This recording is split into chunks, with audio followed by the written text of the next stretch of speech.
Mga kaibigan, isang magandang umaga sa inyong lahat. Narito na ang isang programang inyong mapapakinggan. Hatid sa inyo ni Mel Elizalde, batikang broadcast journalist, sa kanyang pagtalakay sa mga napapanahong balita sa loob at labas ng ating bansa. Gayon din sa pagbibigay ng mga kaalaman ng kanyang tinipon tungkol sa kalusugan, ekonomiya, agrikultura, pangkabuhayan, politika at ang sitwasyon sa katahimikan ng bansa. At ngayon, narito na ang guro ng palatuntunan, Mel Elizalde.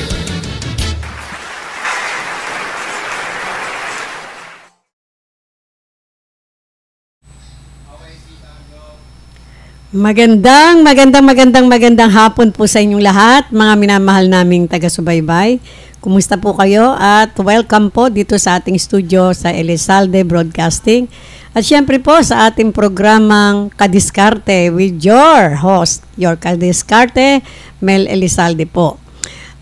Ako po ay humihingi na naman ng paumanhin kasi last Friday, hindi na naman ho tayo nakapagprograma kasi may problema. Merong napakahalaga po na talagang inasikaso natin na kailangan gawin. Yan po. At ngayon po, araw ng Lunes, kanina pa, maaga pa ho, inayos na natin yung ating pag-uusapan. Sapagkat ngayon, araw ng Lunes, bagamat lang lahat po ay talagang busy doing everything, no, sa buhay natin. Pagkagising pa lang ho ng umaga, dami nating gawain di po ba? Pero dapat magpapasalamat tayo sa Panginoon dahil another day. Ayan po, another day na naman sa buhay natin. Sa tuwing tayo ay magmumulat ng mata at walang problema sa ating mga kalusugan, iyan po ay isang napaka-mahalagang blessing sa atin po yan. Kaya tayong lahat ay magpapasalamat lagi sa ating Panginoon. So, tayo na po sa ating pag-uusapan. Alam nyo, nung mga nakarang araw, I will just remind you, mga minamahal kong taga-subaybay, ang pinag-uusapan natin po, yung mga tips on how to fail for success. Yun, di po ba? Kasi mahalaga po yon na malaman natin ano ba yung mga bagay-bagay na dapat nating malaman kung tayo ay medyo tayo po ay pumaltos sa ating mga binabalak na gawin ng ating mga magagandang panaginip sa buhay. Hindi tayo kailangan tumigil at maging balakid kung anong mga balakid yung ating pong nasagupa. Kailangan tumayo tayo lagi at lumaban sa buhay. Ganyan po talaga hindi po ba? Sabi nga po, abang nandito tayo sa mundo, napakamasalimuot ang buhay pero hindi po magiging dahilan para tayo ay tumigil sa ating mga pangarap. Yan po. Tapos na po natin yung mga tips on how to fail for success. Tips 1 to 8 at ngayon po ay i-discuss naman natin ang tips number 9 and 10. Yan, kasi ito po mahalaga. Alam nyo, sa bawat gagawin po natin ay lahat may plano Di po ba? Hindi pwede yung eroplano ng eroplano, parang boksingero ng bara-bara. Kailangan may plano at inaayos ho natin. Tinitignan natin kung ano yung mga mabubuting nating gawin, yung mga kailangan nating gawin, yung mga hindi dapat nating gawin, yung mga ganun ho ba, di ba? Ngayon po ay nandito tayo sa tips number 9. Alam nyo, paalala ko po lang sa inyo, ito ay hinango natin sa isang libro ng isang English journalist, novelist at isang broadcaster din. Walang iba kundi si Elizabeth Day. Yan, marami po tayong mapupulot sa libro na to, no?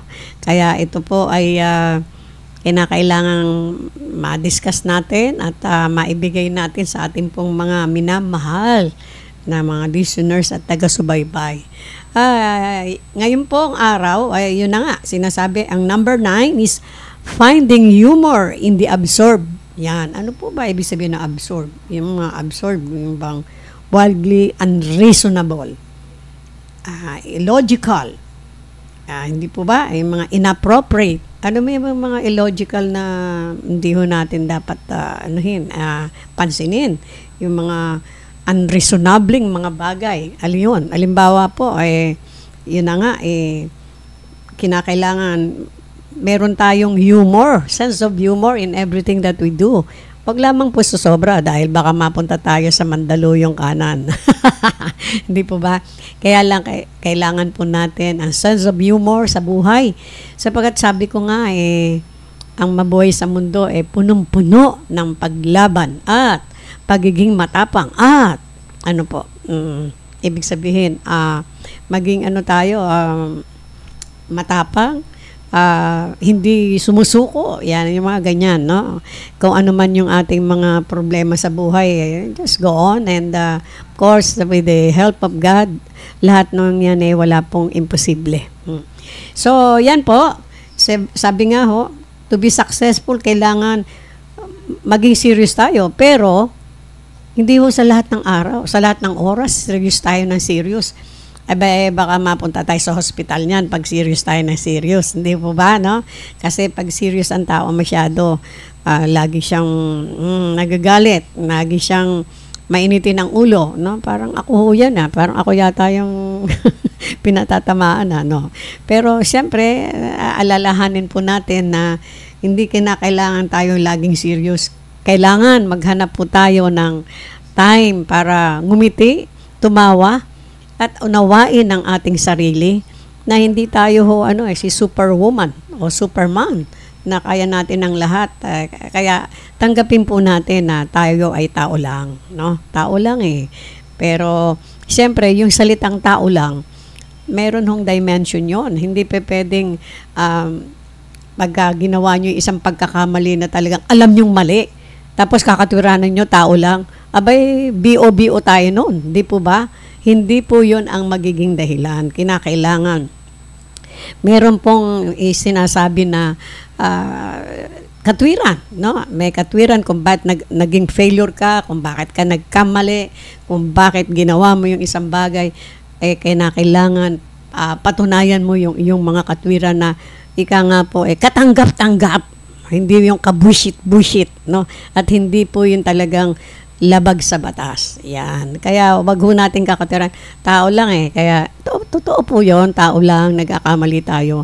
Pero ilagay po natin sa ating isipan at puso na ang pagkakamali ay kinakailangang busisiin natin. No? At syempre, bago tayo magkamali, kinakailangan pag-aralang mabuti. Hindi po ba? Ganun yun kasi kung pasugod tayo ng pasugod at wala naman po tayong dahilan na maganda, gusto lang natin makaperwisyo ng tao, hindi po maganda yon. Ngayon, kung gagawin mo yung isang bagay because kahit nasa isang tingin ay naperwisyo mo yung tao, pero ang pinaka goal mo doon ay maituwid siya upang ma-guide mo siya, palagay ko po hindi yun kasalbahihan o hindi yun pagkakamali. Hindi po ba? Basta't maganda ang ating layunin at syempre tao sa puso natin na tayo gusto lang tumulong at mag-guide ang ating kapwa, maganda ho yan. Palagay ko maging sino pa man yung mga ganung mga pagkakataon ay maganda po yon. So yan po sinasabi. Kinakailangan hindi tayo masyadong stricto sa buhay natin. Hindi tayo masyadong suplado. Hindi naman tayo perpekto hindi ba? Hindi tayo perpekto para hindi magkamali, kaya maunawaan natin ating sarili. At ang pinaka-importante po ay marunong tayong tumanggap ng pagkakamali. Yan. Kasi meron pong mga tao na pagka nagkamalit, sinabi mo sa kanya, nagagalit pa. Ibig sabihin, hindi po malawak ang kanyang pangunawa. Kinakailangan po, kung nagkamali tayo, nagkaroon tayo ng remorse, no? Pagsusisi at maituwid yung ating pagkakamali. Yun ang dapat. Hindi yung nagmamalaki pa tayo o akala mo kung sino kang marunong. Hindi po. Lahat po tayo ay nagkakamali. At maganda sa tao na siya ay tumatanggap ng kamalian at naitutuwid niya. Meron po tayong mga taong kakilala na graduado naman, nakapag-aral, pero parang hindi marunong tumanggap ng pagkakamali. Mukhang may problema. No po ba? Kasi kinakailangan, scrutinahin po natin ang ating mga sarili. Hindi po tayo, hindi tayo yung pinakamagaling sa mundo o kaya tayo ay perpekto, hindi po. Tanggapin po natin na nagkakamali tayo at kung tayo ay magkamali, kinakailangan marunong kang bumaba sa iyong sarili para sabihin, I'm sorry, nagkamali ako. Yan lang po ang kailangan natin, no? At saka, syempre kung kayo ay nakagawa ng something stupid, no? May kanta kong something stupid, no? Pagka nakagawa tayo ng something stupid, stupido talaga tayo kapag hindi ho natin ito itinuwid, no? Sapagkat ang buhay ng tao ay kinakailangan meron ho siyang realization. Kung wala nun, hindi ko alam kung ano ang ating masasabi, no? At siyempre, yung kayabangan sa utak ng tao, alisin po natin yan yung yabang. Wala akong mararating pag mayabang ka Puro wento, walang wenta, no? Parang salitang kalye, no? Minsan, kinakailangan natin magsalita ng balbal dito para maunawaan ng mga nandiyan sa tabi-tabi, no? Kinakailangan po ang tao very humble siya, no? Mapagkumbaba at siyempre, hindi yung wala naman kahihinatnan yung kayabangan hindi po ba? Sapagkat ang tao kapag mayabang, very limited ang kanyang kaalaman. Yan po ang ating experience sa pakikisalamuha sa mga taong mayayabang. Limitado ang utak niyan. Kung kaya't nagre-resort sila sa kayabangan. Pero ipinapaunawa namin po sa inyo na hindi po yun ang kalutasan para ma-reach nyo ang inyong goal. Para yung how to fail for success kung sakali po tayo nagkakamali ay makakabangon pa tayong muli because we realize na ano yung kakulangan natin, saan tayo nagkulang, kailangan tayo humingi ng paumanhin. Kung hindi po tayo marunong ng ganyan, palagay ko po, mababawasan na ating mga kaibigan. And even your own relatives, baka masorpresa kayo, mawalan kayo ng mga kamag-anak. Ganyan po yan Sapagkat ang mabuhay po dito sa mundo ay pakikisalamuha ng maayos at may takot sa Diyos. Number 1 po, ang respeto sa kapwa. Kung wala po kayo respeto, napakasama po niyang klaseng ganyang tao na wala kayo respeto. Not unless na meron kayong karamdaman, no? Kung may karamdaman man kayo, may pa-hospital ho kayo, no? Pero kung hindi nyo matanggap na meron kayong pagkukulang sa utak o nagkaroon kayo ng mga problema, palagay ko po, walang kalutasan yan. Tandaan nyo po, ang tayo ay hindi maging successful sa buhay kung tayo ay magiging makatotohanan, realistiko, meron tayong tinatawag na remorse, ayan. At pag binalikan po natin yung ating mga failures, nare-realize po natin, kaya pala ako hindi nagtagumpay. Uulitin, hindi ko nagagawin ito. Ganun po yan Hindi po ba? Sapagkat ang taong mayroong pagkukulang at marunong humingi ng pasensya sa kanyang mga pagkukulang, napakaganda ho nun. Hindi kayo malilimutan ng inyong mga kaibigan, kamag-anak, or what. Pero kung kayo ay matigas ang ulo, mayabang, at punong-puno ng kasalbahihan, ewan ko ho, kahit palagay ko sarili nyong kamag-anak ay lalayuan kayo. Ganun lang ho talaga yan, no?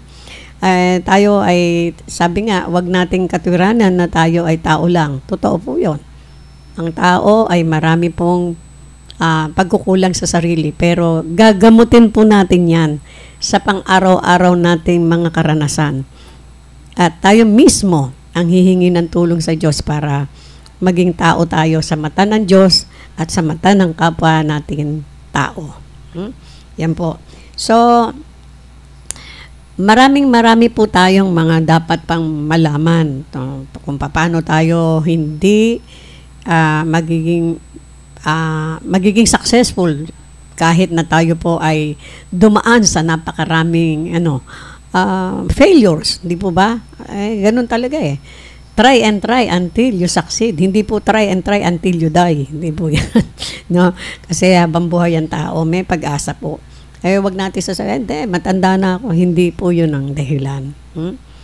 At siyempre, pag tayo ay nananalig sa Diyos at sa ating kakayahan at may mabuting kalooban, magiging successful po tayo at babalikan natin ang ating mga kabiguan na may ngiti sa labi at merong sense of humor. Ganun pala akong kagago nun, ano? Parang ganun, no? Ganun, ginawa ko yun. Masasabi nyo yan sa sarili nyo. Pero, kung hindi nyo po na ituwid ang inyong mga pagkukulang, hindi kayo makakangingiti sa inyong sarili. At baka dumating po yung pagkakataong mawalan kayo ng oras na hindi nyo makita ang inyong mga failures sa buhay, yun po ang nakakatakot.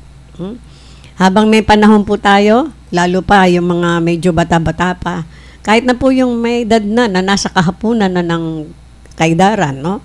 Kinakailangan makita po natin ang lahat ng ating mga pagkukulang at yan ay ating pong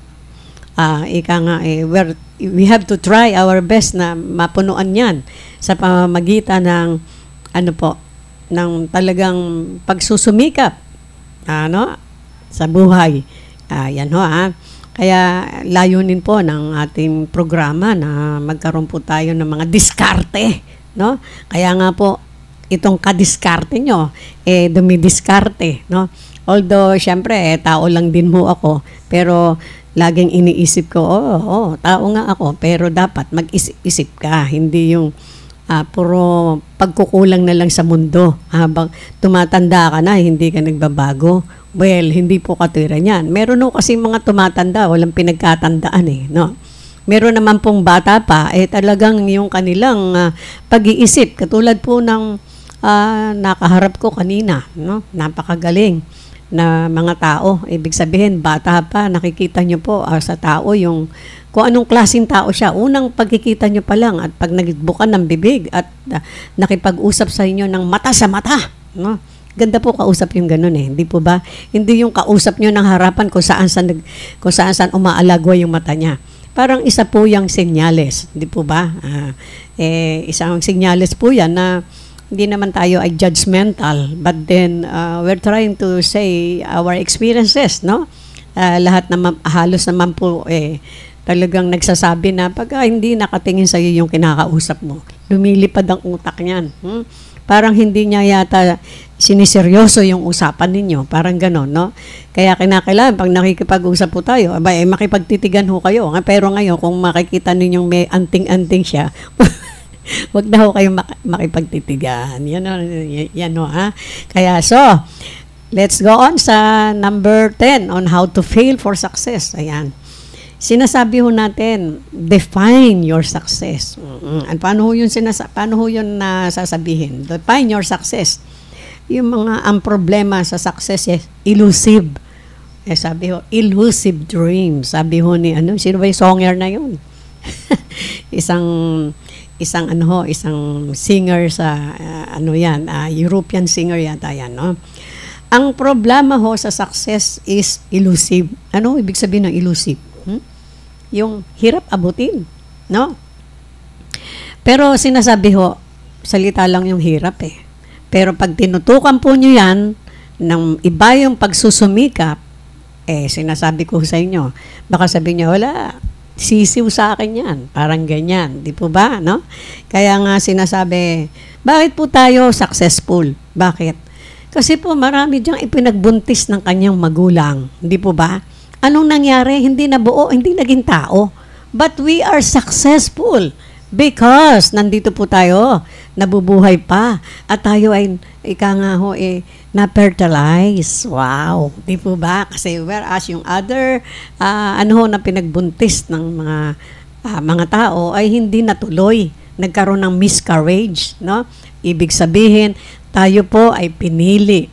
Pinili po tayo na maging tao at magkaroon ng buhay at maging successful sa tulong ng Panginoon at sa sarili mong pagsusumikap. Pero bago tayo magpatuloy, gusto ko pong shout out itong ating mga watchers, na Kuya Chot Velasquez is watching, Gracia I.S. Villato is watching. Thank you so much for watching, mga katropa. So yan po So, ibig sabihin yan, nabuhay tayo sa mundo, nalagpasan po natin yung pinakamatinding paglalaban. Ano ba yung paglalaban na yan? Yun na nga po, pinanganak tayo sa mundo. Ang dami ho dyan pinagbuntis, pero pag 3 buwan, ika-8 buwan, manganganak na lang, namatay pa. Hindi po ba? And so, now that we are here, andito tayo, nakapagsasalita, nakabuo ng pamilya, naging masarap ang buhay sa mundo kahit na medyo kulang sa pira, mga ganyan-ganyan, di po ba? So marami po tayong success na ating pong dapat na tinatanaw sa buhay. Yun na nga po, kaya wag niyong sayangin. Wag niyo pong sayangin ang success niyo na kayo po ay nabuo na bilang tao dito sa mundo. Kasi marami ho ay pinagbuntis ng kanilang mga magulang hindi nabuo. No? Sa unang buwan pa lang, miscarriage na, dinugo na. Pangatlong buwan, pang-5, pang-4, pang-8, kung kailan iluluwal na ang sanggol, nagkaroon pa ng patay na baby na iniluwal. Ayun po, hindi na siya, wala na siyang buhay, no? So, tayo po ay successful.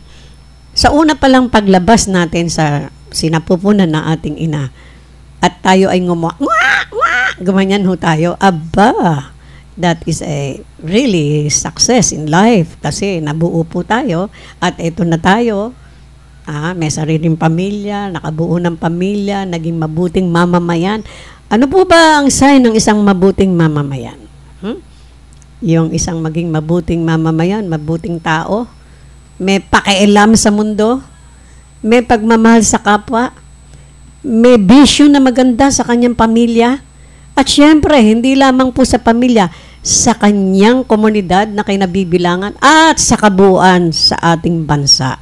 Yan po ay mga katungkulan ng isang tao. Huwag niyo pong kalilimutan yan, wag po tayo maging makasarili.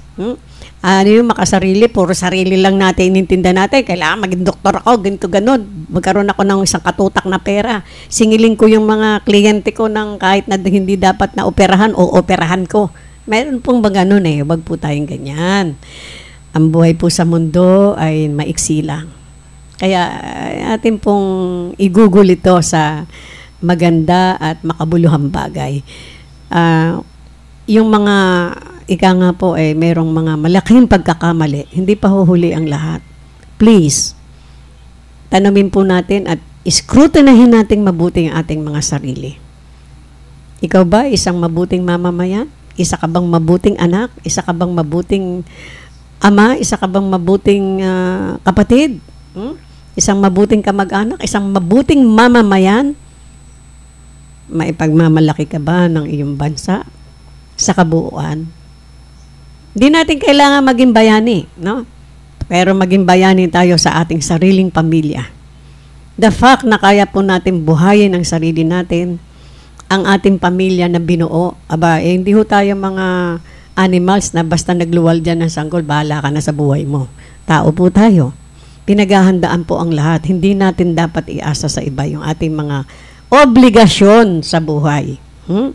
Kaya yan ho, yan ang sinasabi na to be successful, masasabi niyo po bang successful tayo? Hindi mo natin kailangan maging mayaman. Nakamukha ni, Bill Gates. Yan, yung mga sikat na mayayaman.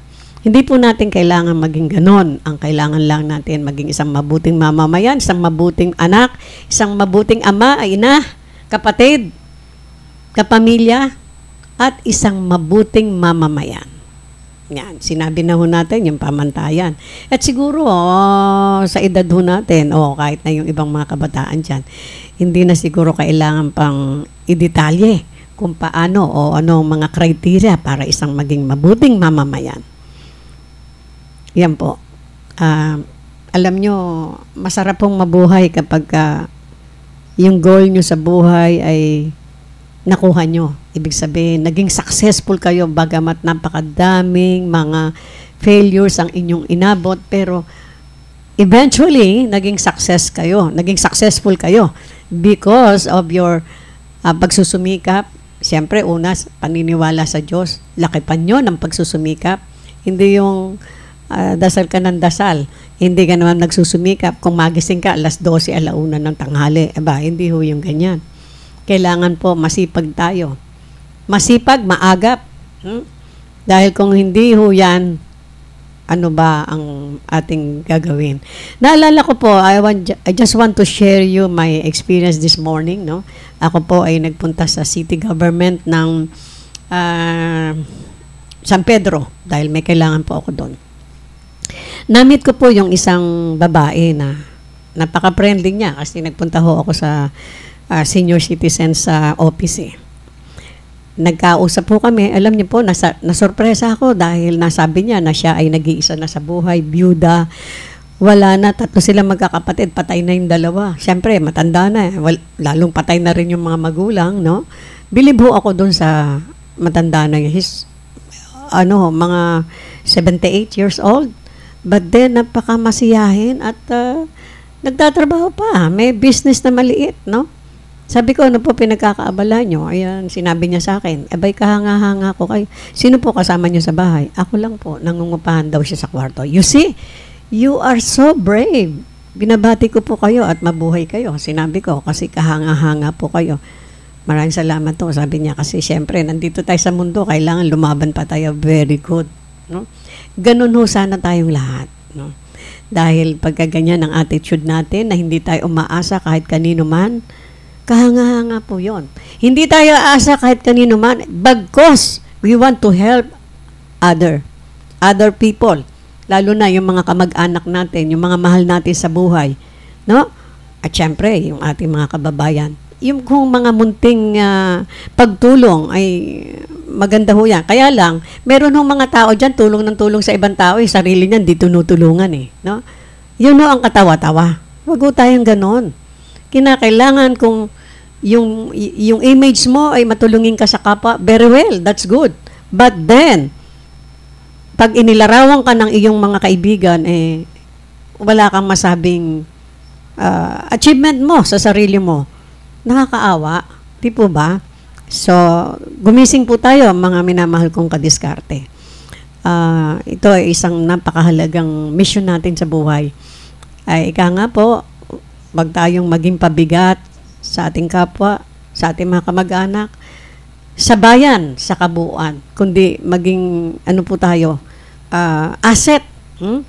In any aspect, maging asset po tayo. Kahit sa komunidad na ating pong kinabibilangan. Pero, yun na nga po, ang paglalarawan sa atin na ating kapwa ay napakahalaga. Although sinasabi ng iba, no si bala si. Hindi po totoo yun. Sino ba sila? Yung ganon. Hindi po totoo yung awit na yan. Yung awit na yon, ang tinutukoy doon ay yung mga chismosa. Yung may mga chinichismis sa inyo na hindi totoo. Pero, kung asintahin ninyo ang inyong sarili, kayo po ba ay mabuting mamamayan? Mabuting ama? Mabuting anak? Mabuting leader sa komunidad? Okay, alright. Pero bago kayo maging mabuting leader, kailangan maganda records nyo sa pamilya. No? Yan ho kasi ang batayan. Marami ho kasi dyan mga plastic no? Kahit na ho yung matataas nating mga mga politiko, hindi na tayo babanggit. Alam naman natin, no? Napakarami nilang mga nagawa sa bansa na kahiya-hiya. Pero ganun pa man, ang lalakas pa ng loob na umarte-arte dyan. Di po ba? Pero alam natin kung sino po sila. Hindi mahalaga na sila ay, kung tawagin, honorable. Pero alam nyo naman yung iba dyan, no? Hindi na tayo babanggit. Alam naman natin, marunong tayo magbasa. Marunong tayo umunawa sa mga news. So, yan po ang ating basihan. So, on how to fail for success, ang success po natin ay, siyempre, sabi ho nila, yung unang success, there is no other success can compensate for failure in the home. Tandaan niyo po yan, ha? Napakalago yan. Kasi itong po ang pamilya ay siyang bumubuo ng komunidad. Bagamat kailangan po nating malaman yan. Na nag-uumpisa po ang success sa pamilya. Kung hindi po kayo marunong magdala ng pamilya nyo, pwede ba? Wag na ho kayo magpamilya. Magdadamay pa kayo eh. Hindi mo ba? Ganyan. Napakasakit ang katotohanan, pero dapat ho nating harapin. Hanggang maaga pa at binibigyan tayo ng oras ni Lord. Yan ho. Kaya, yung mga success natin ay base ho sa ating pagsusumikap at siyempre sa guidance ng ating Panginoon. Tayo ay kanyang gagabayan kapag nakita niya na mahusay ang inyong kalooban, na mabuti ang inyong layunin, na maayos ang inyong pagsusumikap. Ganun po yon. So, ito po ang inyong lingkod, Mel Elizalde, na lahat po tayo ay dinadalaan kung maging successful tayo para itong ating bansa ay maging successful sapagkat nagsisimula po sa mamamayan. Ang pagiging successful ng isang bansa nandito sa ating mga kamay. No? Tayo po ay sama-samang maging successful kahit na anuman pong mga failures ang dinaan natin sa buhay. Huwag nyo na intindihin yun. Kung ikaw ay 50 na ngayon o nagkamali ka, still you have all the chances in life. No? Hanggang buhay ka at nandito ka sa mundo, na-realize mo na yan pala ang dapat mong gawin. Go on.